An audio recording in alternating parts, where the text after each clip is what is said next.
మధ్య సివిల్ కేసులు ఎక్కువైపోతున్నాయి. జిల్లా కోర్టుల్లో, హైకోర్టుల్లో, సుప్రీంకోర్టుల్లో కేసులు ఎక్కువ ఫైల్ చేస్తున్నారు. ఆస్తిలో మాకు హక్కులు ఉన్నాయి, మేము హక్కుదారులమే అని చెప్పేసి కోర్టుల్లో కేసులు వేస్తున్నారు అనమాట. ఎప్పుడో పెళ్లి చేసుకొని వెళ్ళిపోతారు. ఒక 40 years 50 years వాళ్ళ మ్యారేజ్ అయ్యి ఉంటుంది. వాళ్ళకి ఒక 70 years ఉంటాయి. మా అమ్మగారికి కూడా ఆస్తిలో వాటా ఉందని చెప్పి, మా నానమ్మకు ఆస్తిలో వాటా ఉందని చెప్పేసి వాళ్ళ మనవాళ్ళు మనవరాలు లేదా కొడుకులు కోడళ్ళు ఇలా కోర్టులో కేసులు వేసుకోవటం ఎక్కువైపోయింది. ఆడపిల్లకి తండ్రి ఆస్తిలో హక్కు ఉంటుంది. అది ఏంటంటే స్త్రీధనం కింద వాళ్ళకు కొంత ఇవ్వనంత వరకు తండ్రి ఆస్తిలో హక్కు ఉంటుంది. ఇప్పుడు తండ్రి బతికుండంగానే ఇటువంటి ఆస్తికి సంబంధించి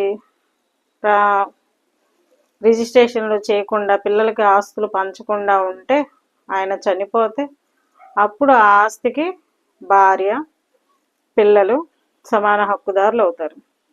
4-5 సంవత్సరాల క్రితం ఒక గజం స్థలం వచ్చేసరికి 4-5 వేలు ఉంటాయి. ఇప్పుడు అదే ప్లేస్లో ఉన్న స్థలం మినిమం ఒక 50,000 1,00,000 పలుకుతుంది. 4-5 సంవత్సరాల క్రితం 10 లక్షలు ఉన్న ఎకరం పొలం వచ్చేసి ఇప్పుడు 2.5-3. సో దీనివల్ల ఏమవుతుందంటే అందరికీ ఆశ ఎక్కువైపోయి మాకు ఆస్తిలో వాటా ఉంటుంది, సో మేము ఆస్తికి హక్కుదారులమే అని చెప్పేసి యాన్సిస్టర్ ప్రాపర్టీ. సో కోర్టులో కేసులు ఎక్కువైపోతున్నాయి, ప్రాపర్టీ మీద కేసులు ఎక్కువైపోతున్నాయి.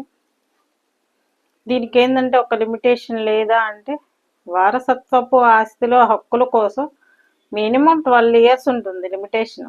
తెలిసి తెలియక కోర్టులో కేసులకి వెళ్ళకండి, చాలా ఖర్చుతో కూడుకున్న పని. సో సంవత్సరాలు నడుస్తూనే ఉంటాయి కేసులు. ఎందుకంటే ఆస్తికి సంబంధించి కేసులు కాబట్టి, సివిల్ కేసులు కాబట్టి తొందరగా వెళ్ళకండి.